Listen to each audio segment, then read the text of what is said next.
As we reported, conspiracy theorist Alex Jones has been ordered to pay nearly $1 billion, $965 million to be exact, for the lies he spread about the Sandy Hook Elementary School massacre in 2012.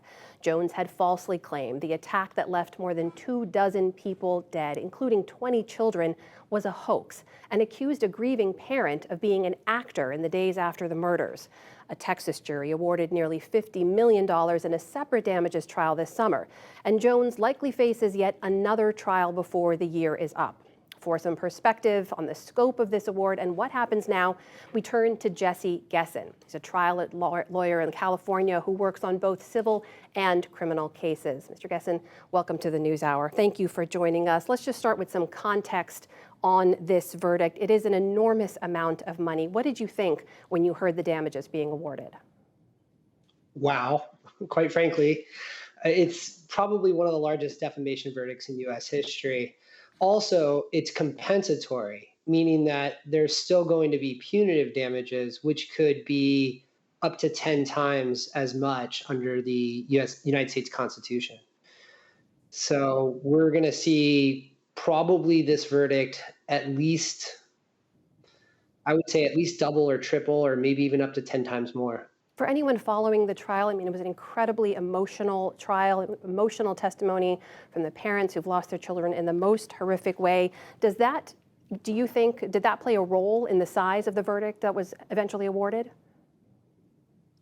Assuredly. This verdict says two things. Number one, it says we hate Alex Jones. And number two, that we are inflamed and we feel that these parents have lost something very, very, very special to them. And we're going to do our best to give it back to them with our verdict.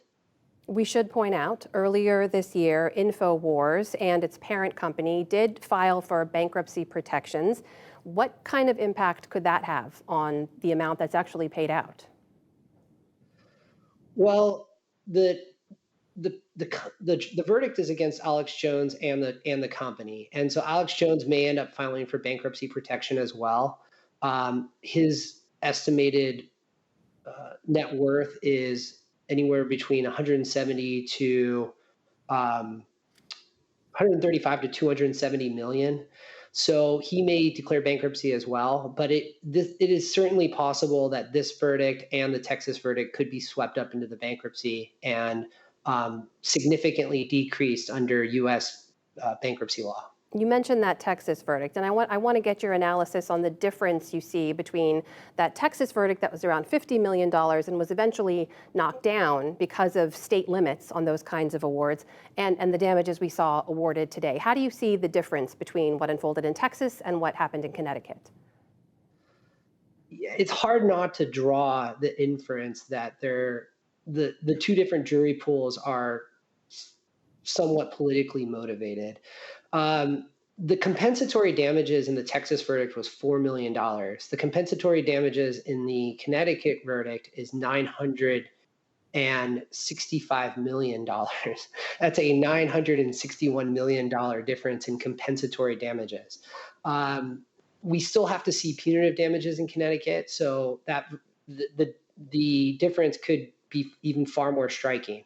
I think it's safe to say that the Connecticut verdict is a more liberal jury pool, and that had to have factored into their verdict.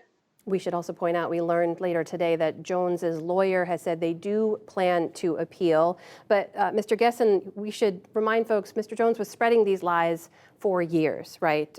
Saying that the whole attack was a hoax, that in some cases parents were responsible for the deaths of their own children.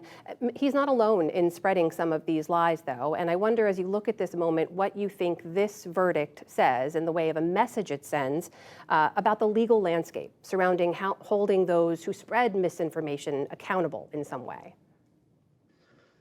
Well, if you're profiting off of conspiracy theories that are defamatory, that are obviously false, you need to watch yourself. And a litigant can clearly prosper in two very separate forums, And I think that it sends a strong message to people that are making money on lies.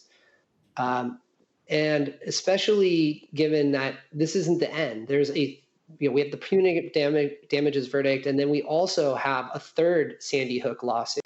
So I think that it sends a strong message to people who are in the business of peddling conspiracies.